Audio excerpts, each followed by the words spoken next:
2010 ప్రారంభమైంది. 35 ఏళ్ల నాటి రామాపురానికి నేటి రామాపురానికి పెద్ద మార్పేమీ లేదు.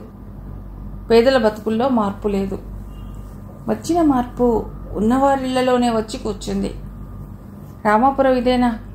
కలత చెందాడు శ్రీరామ్ శాశ్వత నివాసం ఇప్పుడు ఆ రామాపురమే. తను ఎక్కడి నుండి కడుపు చేత పట్టుకుని బతుకు తెరుపుకే సాగిపోయాడో మళ్ళీ అక్కడికే చేరుకున్నాడు. 15 ఎకరాల భూమిని కొన్నాడు. మరో 5 ఎకరాల కొబ్బరి తోట కొన్నాడు. వ్యవసాయానికి అవసరమైన ఆధునిక పరికరాలు, యంత్రాలు కొన్నాడు. సేంద్రియ ఎరువులతో వ్యవసాయం చేసేందుకు పక్కా ప్రణాళికలు తయారు చేసుకున్నాడు. అందులో భాగంగానే 10 దేశవాళీ గేదెలను, 2 ముర్రా జాతి గేదెలను కొన్నాడు. వ్యవసాయ క్షేత్రాలకు దగ్గరలోనే ఉన్న ఓ బంజరు కొని మధ్యస్థాయి పౌల్ట్రీని ఏర్పాటు చేశాడు. ఆ క్షేత్రాలకు సమీపంలో ధాన్యపు మిల్లు స్థాపించాడు. ఇవన్నీ ఒక వ్యవస్థగా నిర్మించేందుకు రవి ఫార్మ్స్ పేరుతో ఒక సంస్థను ఏర్పాటు చేసి రిజిస్టర్ చేశాడు. చిన్న రైతులను 10 మందిని ఎంపిక చేసి వ్యవస్థలో భాగస్వాములు చేశాడు. వ్యవసాయ క్షేత్రాలు, పాడి, సేంద్రియ ఎరువులు, కోళ్ల ఫారాలు, ధాన్యం మిల్లు మొదలైన అన్నిటి నిర్వహణకు అవసరమైనంత మందిని శాశ్వత ప్రాతిపాదికన నియమించుకున్నాడు. అందరూ కష్టపడి సంపదను సృష్టించుకోవాలి. సృష్టించిన వారే ఆ సంపదను అనుభవించాలి. నగరాల్లో ఫర్మ్స్ వదిలి గ్రామాల్లో ఫార్మ్స్ ఏర్పాటు చేసి కనీసం ఓ 25 మంది నిరుద్యోగ యువకులకైనా ఉపాధి చూపి జీవనభృతి ఏర్పాటు చేయాలనుకున్న శ్రీరామ్ తన ఆశయం నెరవేరినట్టుగా భావించాడు. అది ఇచ్చిన తృప్తి చాలు. శ్రీరామ్ ఆ గ్రామ పరిసరాల్లో నిర్మించుకున్న శ్రీసాయి మందిరంలో ఉదయం 6 గంటలకే ఉదయ హారతి మొదలవుతుంది. రవి ఫార్మ్స్ సిబ్బంది అంతా హాజరవుతారు. రోజు హారతి అయ్యాక వారికి ఉదయ ఫలహారాలు అందజేస్తారు. అవి తీసుకుని ఎవరి పనులకు వాళ్ళు హాజరవుతారు. మళ్లీ సాయంత్ర హారతికి సిబ్బందిలో అవకాశం ఉన్న వాళ్ళు వస్తారు. సిబ్బంది కుటుంబ సభ్యులు వస్తారు. ఆ మందిర నిర్మాణం రవి చూసుకుంటాడు. రవి ఫార్మ్స్ పనుల్లో అవగాహన పెంచుకుంటూ శ్రీరామ్కు సహాయకారిగా ఉంటూ రవి అందరి అభిమానానికి పాత్రుడయ్యాడు. శ్రీసాయి మందిరం పక్కనే నిర్మితమైంది సాయి కుటీరం. అందులోనే శ్రీరామ్ నివాసం. వసంత మామగారికి సపర్యలన్నీ ఎంతో వినయంగా చేస్తుంది. అలుపన్నది ఎరగని ఆమె పనితనాన్ని చూసి ముచ్చటపడేవాడు శ్రీరామ్. రవి తను చేయగలిగిన పనులు చేసేవాడు. ఆ రోజు ఉదయాన్నే సాయి మందిరాన్ని, సాయి కుటీర ప్రాంగణాన్ని పచ్చటి తోరణాలతో, పువ్వులతో, ఒక సహాయకుడి సహకారంతో అలంకరిస్తున్నాడు రవి. ఆ రోజు రవి ఫార్మ్స్ సిబ్బంది అందరికీ సెలవు ప్రకటించాడు శ్రీరామ్. మరికొద్ది రోజుల్లో తన కుమార్తె, అల్లుడు, వియ్యంకుడు, వియ్యప్రాలు వస్తున్నారు. వారితో పాటు చిరంజీవి శ్రీరామ్ కూడా వస్తున్నాడు. వారందరూ కాదు, ముఖ్యం తన భార్య స్వర్ణ కూడా వస్తుంది. ఈ సాయి కుటీరంలోనే శాశ్వతంగా ఉండిపోతుంది. ఇక్కడ అందరి మనస్సుల్లోనూ చిరస్థాయిగా నిలిచిపోతుంది. సమయం ఉదయం 10 గంటలు. అనుకున్న సమయానికి అందరూ వచ్చేశారు. వచ్చిన వారిని హృదయపూర్వకంగా ఆహ్వానించారు ఫార్మ్ సిబ్బంది, పరివారం. గ్రామస్తుల్లో చాలా మంది ఆ కార్యక్రమాల్లో పాల్గొన్నారు. విశాలమైన సాయి కుటీర ప్రాంగణంలో ముందుగా నిర్మించి ఉన్న వేదికపై స్వర్ణ బాలరాతి విగ్రహాన్ని ప్రతిష్ఠించారు. స్వర్ణ గురించి, ఆమె గుణగణాల గురించి కొన్ని నిమిషాలు ప్రసంగించాడు శ్రీరామ్. దుఃఖం ఆపుకోలేకపోయింది దివ్య. 75 సంవత్సరాలకే ఈ జీవిత రంగస్థలం నుండి తన పాత్ర ముగించుకుని వెళ్లిపోయింది స్వర్ణ. అక్కడ మౌనంగా వీక్షిస్తున్న తన వారినందరినీ కలియజూశాడు శ్రీరామ్. గొంతు సవరించుకున్నాడు. మీ అందరికీ నమస్కారం. జీవితం అంటే సంపదలు, సుఖాలే కాదు, కన్నీళ్లు, కష్టాలు కూడా ఉంటాయి అని 35 ఏళ్ల అనుభవాల్లో తెలుసుకున్నాను. కష్టాలు వచ్చినప్పుడు కుంగిపోవద్దు, సుఖాలు ఎక్కువైనప్పుడు పొంగిపోవద్దు. మనిషిగా మంచిని పెంచుకోండి, నలుగురికి ఆ మంచిని పంచండి. ఇది నేను నా జీవితంలో స్వయంగా అనుభవించే మీకు చెప్తున్నాను. నాకు అన్నిటా ఈ స్ఫూర్తిని కలిగించిన నా భార్య మా అందరి హృదయాల్లో శాశ్వతంగా నిలిచిపోయింది. కేవలం మా కోసమనే కాదు, మీ అందరకు స్ఫూర్తిగా ఉండేందుకే ఆమె ప్రతిమను ప్రతిష్ఠించాం. ఆమె కోరిక ఒక్కటే, అందరూ బాగా చదువుకోవాలి. చదువులో జ్ఞానం గ్రహించి ఎవరి బ్రతుకును వారు తీర్చిదిద్దుకోవాలి. ఈ రోజుల్లో పెద్ద చదువులు ఇక్కడి గ్రామీణ పిల్లలకు అందుబాటులో లేవు, కానీ మీ అందరికీ అవి అందుబాటులో ఉంచుతున్నాను. ఇలాంటి సత్కార్యాలతో మా ఇంటి దీపం, నా శ్రీమతి స్వర్ణ ఆకాంక్ష నెరవేరుతుందని నమ్ముతున్నాను. సాయి కుటీరం లోపలి ప్రాంగణంలో ఓ పక్కగా చిన్న మండపం లాంటిది ఏర్పాటు చేసుకున్నాడు శ్రీరామ్. దానికి ఎదురుగానే స్వర్ణ ప్రతిమ ఉంది. సజీవ కళ ఆమె మొహంలో తొణికిసలాడుతూ ఉంటుంది. ఆ రూపాన్ని చూస్తూ గతాన్ని నెమరు వేసుకుంటూ మండపంలో కూర్చుని ఒంటరిగా వెన్నెలను చూసుకుంటూ గడిపేయటం శ్రీరామ్కి అలవాటైపోయింది. ఆ రోజు పౌర్ణమి. స్వర్ణ, ఈరోజు నాకు 60 ఏళ్ళు నిండిపోయాయి. పాపం మనమ్మాయి నా షష్ఠి పూర్తి ఘనంగా చేయాలనుకుంటుంది. కానీ నీవు లేని నాకు షష్ఠి పూర్తి ఏమిటి? అందుకనే ఆ ఉత్సవం వద్దనే చెప్పాను. మన బాబు జ్ఞాపకాల నుండి తప్పించుకునేందుకు నిన్ను నీవెంత తీరికలేని పనుల్లో నిమగ్నం చేసుకున్నా ఆరని అగ్నిగుండంలా మారిన నీ గుండెలో మాత్రం బాబు జ్ఞాపకాలు నిత్యం ఆజ్యం పోస్తున్నాయని నాకు తెలుసు. చివరికి అదే నీ ఆరోగ్యాన్ని బాగా దిగజారు చేసింది. నిన్ను హైపర్ టెన్షన్కు, డయాబెటీస్కు గురి చేసింది. స్వర్ణ, నీకు తెలుసా, ఇన్నాళ్లుగా మనం ఎదురు చూస్తున్న మన బాబు మన దగ్గరే వచ్చేశాడని. ఇదిగో ఇతడే మన అబ్బాయి, ఈ పిల్లవాడే మన అబ్బాయి కొడుకు అని ఎంతో ఉద్వేగంతో నీకు చెప్పాలనుకున్నాను, కానీ చెప్పలేకపోయాను. అబ్బాయి ఇన్నేళ్లకు దొరికాడన్న ఆనందాన్ని, ఉద్వేగాన్ని ఒక్కసారిగా నీ బలహీనమైన గుండె తట్టుకోగలదా? అసలు తట్టుకోలేవు అన్న భయంతో ఉనికిపోయాను. ఇతడే మన అబ్బాయి అని రుజువు చేసే DNA పరీక్ష చేయించాను. నిజానికి ఆ రిపోర్ట్ను నేను కూడా చూడలేదు స్వర్ణ. ఆ రిపోర్ట్లో నేను రవి తండ్రిని కాదన్న నిజం బయలుపడితే నేను కూడా నిగ్రహించుకోలేను. నా బిడ్డవే అని కొన్ని చిన్న ఆధారాలతో లేదా నమ్మకాలతో చేరదీసిన నేను నిజం తెలిసిన పిదప రవి పట్ల మునుపటి భావాన్నే కలిగి ఉండగలనా? ఆ రవి మన బిడ్డగానే భావించి అతనికి ఆశ్రయం కలిగించడంలోనే తృప్తి పొందాలని, వాళ్ల సంతోషంలోనే మన చిరకాల వ్యధను మర్చిపోవాలని నిర్ణయించుకున్నాను. ఇందుకు స్ఫూర్తి ఇచ్చింది ఎవరో కాదు, మన వియ్యంకురాలు. ఆమె ఒక పేద వితంతువు.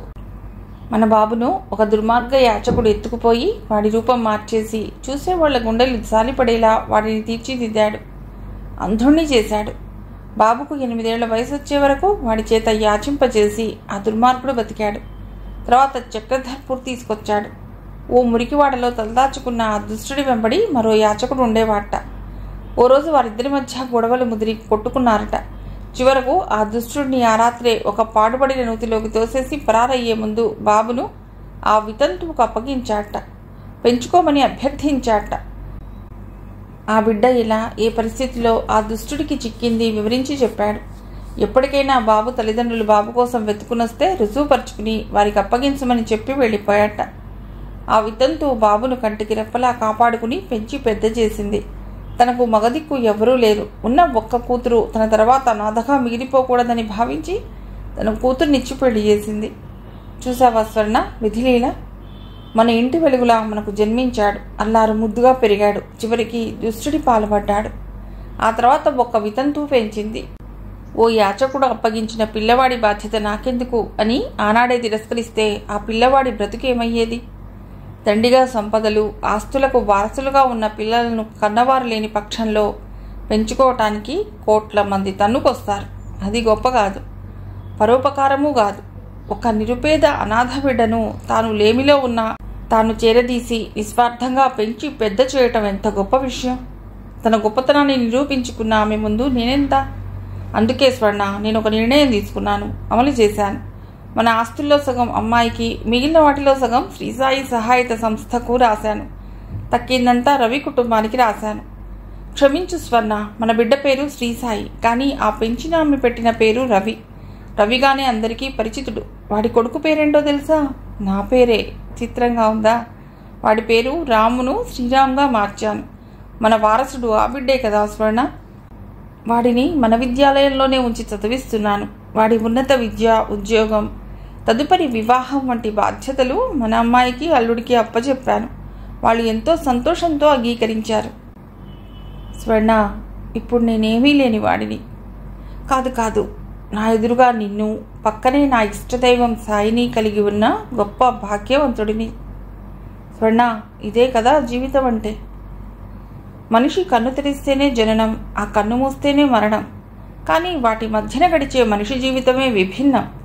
నేడు ఎవరు నిజమైన మహనీయులో, ఎవరు దొంగ స్వాములో తెలియని జనం అందరినీ నమ్ముతున్నారు. మీరు నమ్మిన దైవాన్ని మీలోనే చూసుకోండి. ప్రతి గురువారం సాయంత్రం హారతయ్యే ముందు, అయిన పిదప ఆ మందిరానికి వచ్చే వారికి మంచి వచనాలు చెప్పడం అలవాటైపోయింది సాయిరాంకు. శ్రీరామ్ తన పేరు సాయిరాంగా మార్చుకున్నాడు. తెల్లని దుస్తుల స్థానంలో కాషాయ వస్త్రాలు ధరించడం అలవాటైంది. వాటిలో ఏదో ఒక శక్తి ఉంది. అరిషడ్ వర్గాలను దూరంగా ఉంచేందుకు, తను సాయి భక్తుడని అనుక్షణం గుర్తుండేందుకు. ఈ వస్త్రాలు తనకు నిజంగా ఉపకరిస్తున్నాయి అనుకునేవాడు సాయిరాం. రామాపురం వచ్చాక మొదటిసారిగా షిరిడీ యాత్రకు సిద్ధమయ్యాడు. రవిని వసంతలో తీసుకుని వెడదామని అనుకున్నాడు. కానీ తను సంకల్పించుకున్నది సంపూర్ణ ఆధ్యాత్మిక చింతనకు దారితీసే యాత్ర. తొలిసారిగా ఒక్కడే వెళుతున్నందున ఆ చింతనకు పూర్తిగా అవకాశం ఇచ్చే యాత్రగా భావించాడు. అందరితో కలిసి వెళితే ఆ చింతన పక్కదారిన పోతుంది. ఆ యాత్ర విహారయాత్రగా మారిపోతుంది. షిరిడీలో సజీవమూర్తిగా భాసిస్తున్న సాయిని 4 హారతులకు హాజరై వేడుకున్నాడు. స్వామి, ఒక గ్రామీణ పేదగా నన్ను పుట్టించావు, నగర ధనికుడిగా మలచావు. ఇది నేను చేసిన మంచి పనులకు ప్రతిఫలంగా ఈ వరాన్ని ఇచ్చావా? వంశోద్ధారకుడిని ఇచ్చావు, వాడితో బంధాలను అనుబంధాన్ని పెంచావు. మళ్ళీ అంతలోనే పొరపాటైందని చెప్పి ఆ బిడ్డను వెనక్కి తీసుకున్నావా? కానీ నా వేదనకు కరిగి మళ్ళీ ఇదిగో ఆ వంశోద్ధారకుడని ఒక బతుకు నలిగిన బిడ్డను నా దరికి చేర్చావా? ఇది నా పాప ఫలమా? సాయి, నాకిక ఏ చింతలు లేవు, కోర్కెలు లేవు. కడదాకా నీ సేవలోనే ఉంటూ కడదేరిపోయే అవకాశం ఇవ్వు. అంతకు మించి నేనేమీ కోరను. ధ్యానం చేసుకుని షిరిడీ సాయి మందిరం వెలుపలికొచ్చాడు. రామాపురంలో సాయి మందిరానికి అవసరమైన పూజా సామాగ్రి కొనుగోలు చేశాడు. తిరుగు ప్రయాణం మొదలయ్యింది. 2వ తరగతి స్లీపర్ క్లాస్లో ప్రయాణం.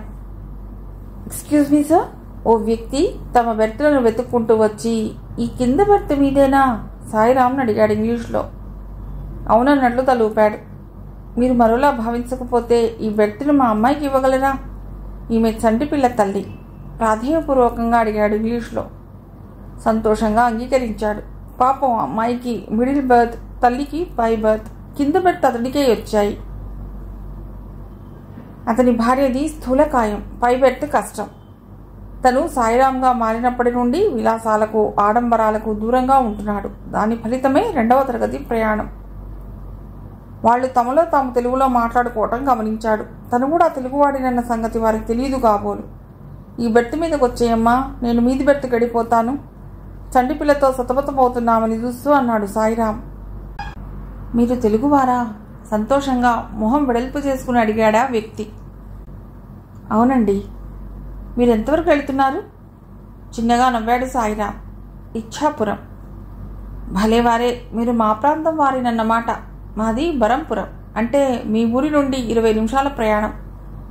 సాయిరాం బెర్త్పై నుండి లేవబోతుండగా, కూర్చోండి సార్, రాత్రి పడుకునే వేళ్లకు ఈ బెర్త్ ఇవ్వండి చాలు అంటూ సంభాషణ పర్వానికి తెరదీశాడు. మీరు ఇచ్ఛాపురంలో ఏం చేస్తున్నారు సార్? సాయిరాం వదిలివ్వకుండా అతడినే పరీక్షగా చూస్తూ ఉండిపోయాడు. అవును, అతడే, సందేహం లేదు. మీరు లోకనాథం కదూ? ఆ వ్యక్తి ప్రపంచ వింతను చూస్తున్నట్లుగా చూశాడు. అవునండి, మీకెలా తెలుసు? తెలుసు, చిరునవ్వు చిందిస్తూ అన్నాడు. మీరు? శ్రీరామ్ కాషాయ వస్త్రాలను, ముఖాన తొడిగిసలాడుతున్న ప్రసన్నతలను గమనిస్తూ ఆశ్చర్యంగా చూశాడు. మీకున్న మంచి స్నేహితులు ఒకరిద్దరు గుర్తున్నారా? అంటే మీరు సోంపేట హై స్కూల్లో చదువుతున్న రోజుల్లో. మీరు శ్రీరామా? అవునన్నట్లుగా తలూపాడు. అంతే, వారిద్దరి మధ్యలో ఉన్న స్నేహ తరంగాలను గతం ఉవ్వెత్తిన పైకి లేపింది. ఇద్దరూ పరిసరాలను మర్చిపోయారు. 4.5 దశాబ్దాల గత స్మృతులను నెమరు వేసుకున్నారు. లోకనాథం తన భార్య, కుమార్తె, మనవరాల్ని శ్రీరామ్కు పరిచయం చేశాడు. శ్రీరామ్ను వారికి పరిచయం చేశాడు. ఇద్దరూ ఆ పాత స్నేహితుల మధ్య శ్రోతలుగా మిగిలిపోయారు. లోకనాథం బరంపురం కాలేజీలో లెక్చరర్గా పనిచేసి రిటైర్ అయిపోయాడు. అక్కడే సెటిల్ అయిపోయాడు. అక్కడే ఇల్లు నిర్మించుకున్నాడు. వాస్తవానికి లోకనాథం స్వగ్రామం రామాపురం పక్కన గ్రామమే. బరంపురం ఒడిశా రాష్ట్రంలో ఉంది. కానీ దాదాపు సగం జనాభా తెలుగువారే. శ్రీరామ్ గారు, మిమ్మల్ని ఈ షిరిడీ యాత్ర తిరుగు ప్రయాణంలో కలుసుకోవటం చాలా సంతోషంగా ఉందండి. ఆ సాయే మనల్ని కలిపాడు ఇన్నాళ్లకు. అవునన్నట్లుగా చూశాడు సాయిరాం. మీరు తప్పకుండా మా ఇంటికి రావాలి శ్రీరామ్ గారు. అలాగే వస్తాను, కానీ ముందుగా మీరు, మీ శ్రీమతి మా రామాపురం రండి, మా సాయి మందిరాన్ని దర్శించండి. అలాగే, తప్పకుండా శ్రీరామ్ గారు. మరొక్క మాట, మనం బాల్య స్నేహితులం. మన మధ్య కొత్తగా గారు సారు ఎందుకు లోకనాథం? నవ్వుతూ అన్నాడు. లోకనాథం హాయిగా నవ్వేశాడు. వారం రోజుల పిదప సాయిరాం లోకనాథం కోసం బయలుదేరాడు. బస్ స్టేషన్లోనే లోకనాథం సాయిరాంను రిసీవ్ చేసుకుని తన ఇంటికి టాక్సీలో తీసుకెళ్లాడు. ఇంటి వద్ద అతిథి స్వాగతాలు సత్కారాలు జరిగాయి. స్నేహితులిద్దరూ కొంతసేపు కాలచక్రాన్ని వెనక్కు తిప్పారు. మళ్ళీ వర్తమానంలోకి వచ్చారు. మా ఇద్దరబ్బాయిలు భగవంతుడి దయ వలన మంచి వృద్ధిలోకి వచ్చారు. పూణేలో ఉంటున్నారు. వచ్చే నెలాఖరుకు స్టేట్స్కి వెళ్ళిపోతున్నారు.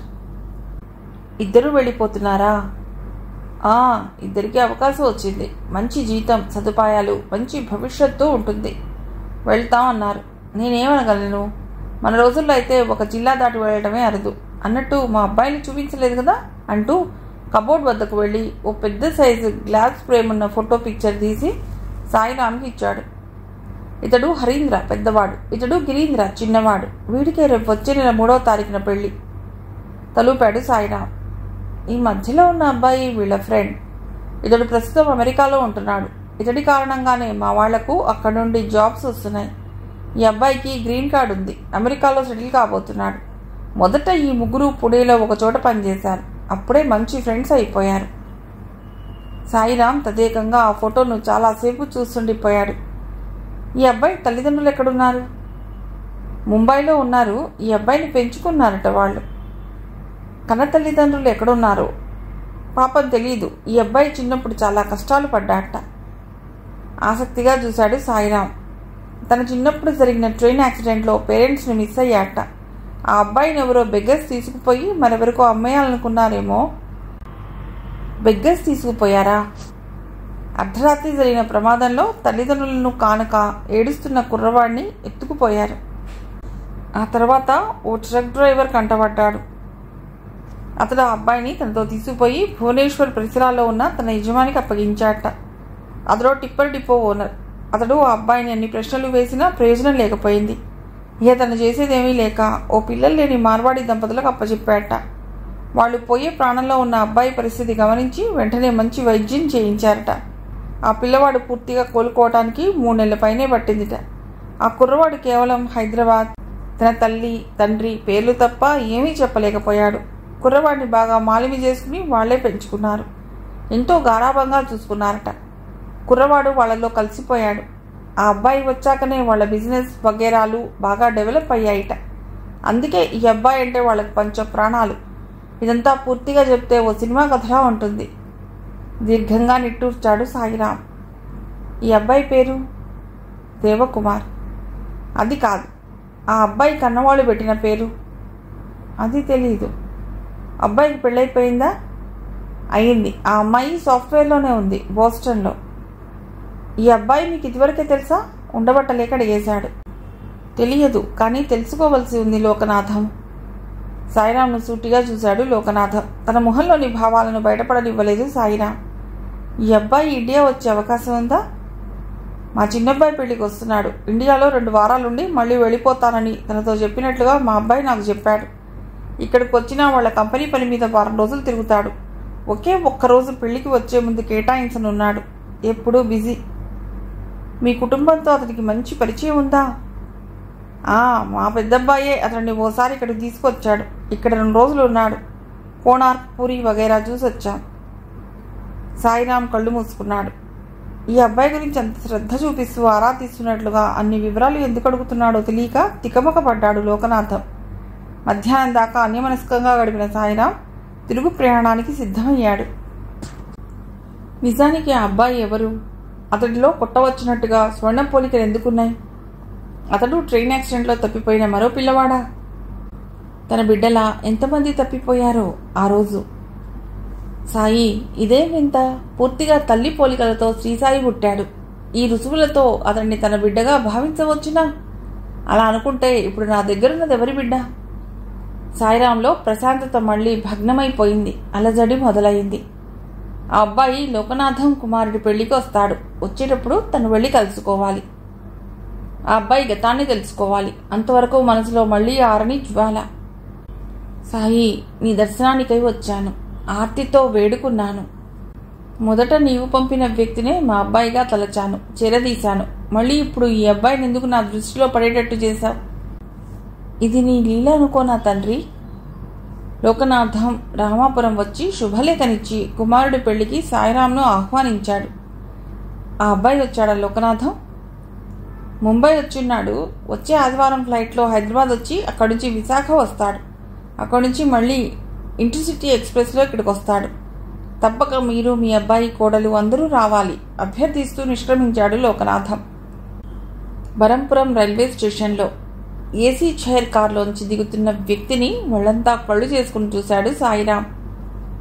అచ్చం స్వర్ణలాగా స్వర్ణవర్ణంలో కొట్టొచ్చిన టీవీతో చిరునవ్వులు చిందిస్తున్నాడతడు. అతన్ని సాదరంగా ఆహ్వానించాడు గిరీంద్ర. స్టేషన్ బయట సిద్ధంగా ఉంచిన కారులో ఇద్దరు కూర్చున్నారు. కారు కనుమరుగయ్యేంత వరకు చూస్తుండిపోయాడు సాయిరాం. ఈ అబ్బాయి తన కుమారుడేనా? తనను తానే ప్రశ్నించుకున్నాడు. ఆ రోజు దొరా, నీ బిడ్డని తాన చేరుతాది కొండదేవరా అని కోయదొర చెప్పినది ఈ అబ్బాయి గురించేనా? దీర్ఘంగా నిట్టూర్చాడు. రేపే పెళ్లి, రేపు ఉదయాన్నే లోకనాథం ఇంటికి వెళ్ళాలి. అందాక ఈ ఊళ్ళో ఏ లాడ్జ్లోనో బస చేయాలి. తన వద్దకు ఈ అబ్బాయిని రప్పించుకోవటం కానీ లేదా తను ఆ అబ్బాయి దగ్గరకు వెళ్ళటం కానీ సాధ్యం అవుతుందా? తర్కించుకున్నాడు. ఈ ఊళ్ళో సాధ్యం కాకపోతే తర్కించుకుంటున్నంతలో ఒక ఊహ మదిలో మెదిలింది. అవును, అదే చేయాలి. అదొక్కటే మార్గం. లోకనాథన్ రెండవ కుమారుడు గిరీంద్ర పెళ్లి వైభవంగా జరిగిపోయింది. పెళ్లి హడావుడిలో ఆ అబ్బాయిని కలుసుకుని ముచ్చటించే అవకాశం లేకుండా పోయింది. మధ్యాహ్నం భోజనాల తర్వాత ఆ అబ్బాయితో పరిచయం జరిగాక లోకనాథాన్ని కలిసి ఒక అభ్యర్థన చేశాడు శ్రీరామ్. నా భార్య కీర్తిశేషురాలు శ్రీమతి స్వర్ణ జ్ఞాపకార్థం ఒక ప్రైమరీ స్కూల్ రామాపురంలో కట్టించాను. దాని ప్రారంభోత్సవానికి మీరు, మీ అబ్బాయిలు దేవకుమార్ తప్పక రండి. ఆశ్చర్యంగా చూశాడు లోకనాథం. మీరు పెళ్లి పిదప నెరవేర్చవలసిన పనుల హడావుడిలో ఉండి వచ్చే అవకాశం లేనట్లయితే కనీసం మీ పెద్దబ్బాయిని, ఆ దేవకుమార్ను పంపండి. చదువుకుని ఎంతో వృద్ధిలోకి వచ్చిన వాళ్ళు అక్కడికి వస్తే అక్కడి పిల్లలకు, యువతకు స్ఫూర్తినిచ్చిన వాళ్ళు అవుతారు. తప్పకుండా శ్రీరామ్, వాళ్లకు వెళ్ళమని చెప్తాను. రామాపురం దగ్గరే కదా, గంటలోపే ప్రయాణం. కార్యక్రమం అన్నీ చూసుకుని మళ్ళీ మధ్యాహ్నం కల్లా వచ్చేయగలరు. నో ప్రాబ్లం, భరోసా ఇచ్చాడు. శ్రీమతి స్వర్ణ మెమోరియల్ ప్రైమరీ స్కూల్ నాణ్యమైన ఉచిత విద్యా బోధన లక్ష్యంతో గ్రామీణ పేద విద్యార్థులకు ఉద్దేశించబడి నిర్మించిన ఆ పాఠశాల ప్రారంభోత్సవం జరిగింది.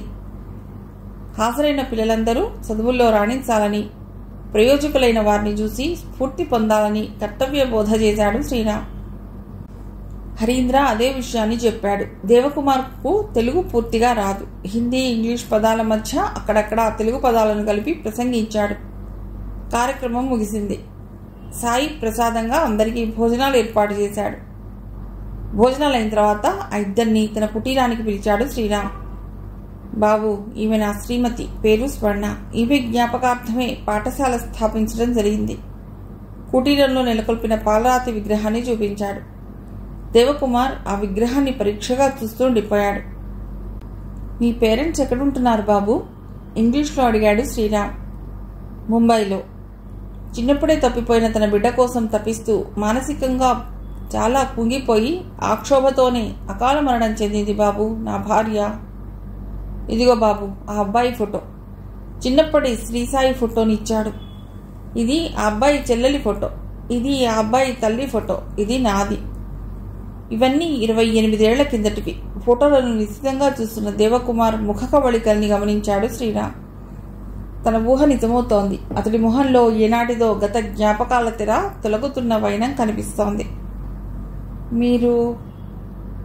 మేము హైదరాబాద్లో ఉన్నప్పుడు ఈ పిల్లలతో పూరి పుణ్యక్షేత్రానికి వెడుతుండగా అర్ధరాత్రి ట్రైన్ యాక్సిడెంట్ జరిగింది. అప్పుడే మా అబ్బాయి ఆ చీకట్లో తప్పిపోయాడు. ఎంత వెతికినా ఆచూకీకై ఎన్ని ప్రయత్నాలు చేసినా ఫలించలేదు. It's a wonder. స్వరం విచిత్రంగా ధ్వనించింది. ఏదో కొత్తగా కనుగొన్నట్లుగా, పోయిందేదో దొరికినట్లుగా అనిపిస్తే కలిగే అనుభూతి ఉంది ఆ స్వరంలో. ఏమిటి బాబు? గుండె సునామీ కెరటంలా ఎగిసిపడుతుండగా ఆతృతగా చూశాడు. She my mother, he my father. What a wonder, what a wonder. Hey Hari, I'm in a క్యాచిక్ state. I found my own mother and father. Look these photos. What a wonder. బాబు, నీవు మా అబ్బాయివా? మా అబ్బాయివేనా? Yeah. నీ పేరు నీకు గుర్తుందా? అదే మేము నీకు పెట్టిన పేరు. అతడు కాసేపు ఆలోచనలో పడ్డాడు. నీ పేరు శ్రీసాయి. శ్రీ సాయి బాబు. ఓ సాయి, ఇన్నాళ్లకు నా బిడ్డను నా దరికి చేర్చావా? నిగ్రహించుకోలేని ఉద్వేగంతో ఆ అబ్బాయిని బలంగా హత్తుకున్నాడు శ్రీరామ్. బాబు, నీకోసమే ఎదురు చూసి చూసి గుండె ఆగి మరణించింది నీ తల్లి. ఇక నేనిలా మిగిలింది ఇలా కలిసిపోవటానికే బాబు. ఇన్నాళ్లకు నా నిరీక్షణ ఫలించింది. నా బిడ్డను సాయి ప్రయోజకుడిని చేశాడు, నా దగ్గరకు చేర్చాడు. సాయి, నీకు శతకోటి వందనాలు.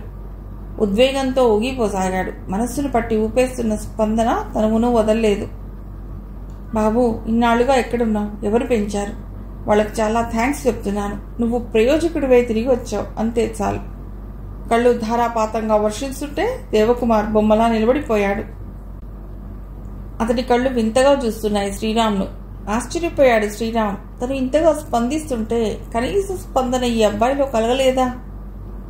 బాబు, నీ చెల్లెలి పేరు గుర్తుందా? షీఈ్ దివ్య. ఆమె కరెక్ట్?